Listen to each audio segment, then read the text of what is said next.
Assalamualaikum warahmatullahi wabarakatuh. Salam sejahtera. Salam, Om Swastiastu, Namo Buddhaya, salam kebajikan. Saya Maria Afrida Priscilia Ero, MPD, peserta Diklat calon kepala sekolah dari SD Negeri Ende 5, Kelurahan Potulando, Kecamatan Ende Tengah, Kabupaten Ende tahun 2021. Diklat calon kepala sekolah tahun 2021 dilaksanakan melalui 4 tahap. 1. On the job training 1. Yang kedua, in service training 1. Yang ketiga, on the job training 2. Dan keempat, in service training 2. Kegiatan RPK dilaksanakan untuk mengatasi permasalahan yang terjadi di Sekolah Magang 1 SD Negeri Ende 5 yang dipimpin oleh Ibu Tresia Sulistiowati, SPD SD. Berdasarkan hasil observasi dan rapor mutu serta data kelulusan siswa kelas 6 dalam 2 tahun terakhir, ditemukan masalah yaitu rendahnya minat belajar siswa. Solusi yang terbaik adalah melakukan pelatihan, meningkatkan minat belajar siswa melalui pelatihan pengembangan media pembelajaran berbasis TIK bagi guru SD Negeri Ende 5. Tujuan daripada RPK adalah sebagai berikut. Indikator keberhasilannya adalah sebagai berikut. RPK dilaksanakan melalui beberapa tahap sebagai berikut. Profil sekolah asal. SD Negeri Ende 5 terletak di pusat kota, tepatnya di Jalan Dewi Sartika, Kelurahan Potulando, Kecamatan Ende Tengah, Kabupaten Ende, Provinsi Nusa Tenggara Timur. Berdiri pada bulan Agustus 1958 dengan jumlah siswa saat ini 314 orang. SD Negeri Ende 5 memiliki luas lahan kurang lebih 2.952 meter persegi dan luas bangunan 854 meter persegi.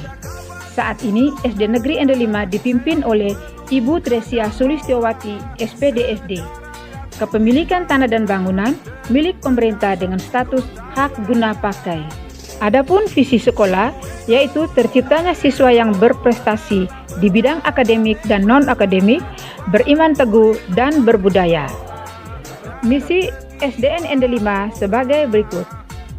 Profil Sekolah Magang 2. SDK Santa Tresia Ende 3 terletak di Jalan Diponegoro, Kelurahan Onekore, Kecamatan Ende Tengah, Kabupaten Ende, Provinsi NTT.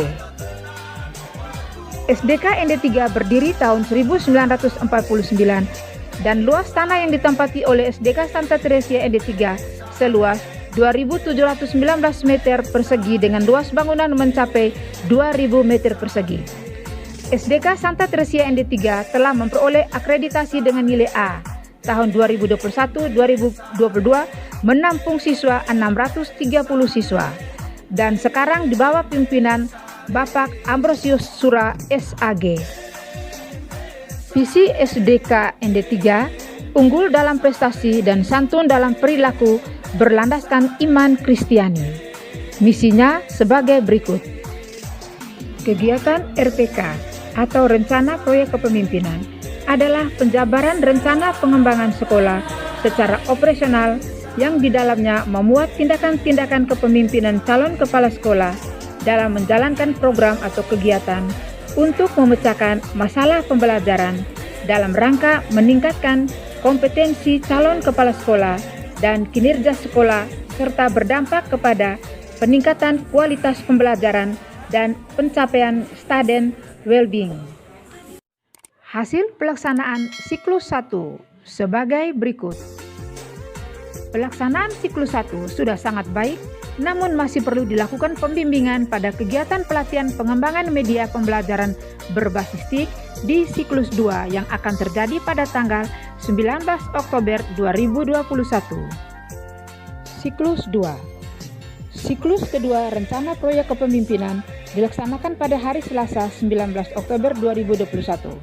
Tahapan pelaksanaan Rencana Proyek Kepemimpinan siklus ini tidak jauh berbeda dengan tahap pelaksanaan pada Rencana Proyek Kepemimpinan siklus 1. Hasil pelaksanaan siklus 1 dan 2 sebagai berikut.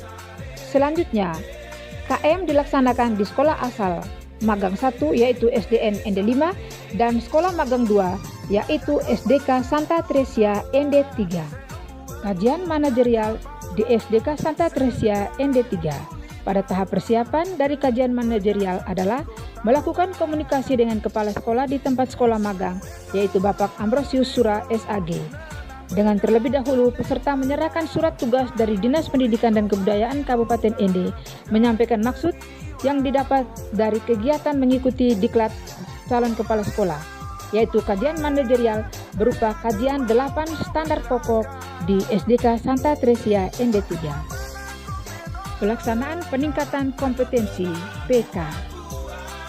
Sebagai tindak lanjut dari hasil analisis kebutuhan pengembangan keprofesian AKPK, calon kepala sekolah yang masih kurang atau sangat lemah dan juga merupakan salah satu tugas dari kegiatan On the Job Training 2 OJT 2.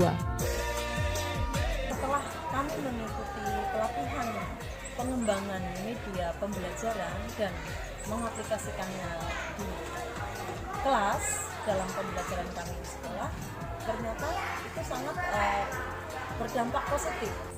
Setelah saya mengikuti pembelajaran menggunakan media, saya menjadi antusias dan bersemangat, dan gambar-gambar yang membuat saya menjadi paham dan aktif untuk bertanya. Sekian, terima kasih. Dengan adanya media pembelajaran ini, saya merasa senang karena anak saya lebih rajin mengerjakan tugas-tugas kreatif dan mengalami peningkatan lain. Demikianlah video unjuk kerja saya tentang pelaksanaan RPK, PK, dan KM. Semoga bermanfaat. Assalamualaikum warahmatullahi wabarakatuh. Salam sejahtera. Salam.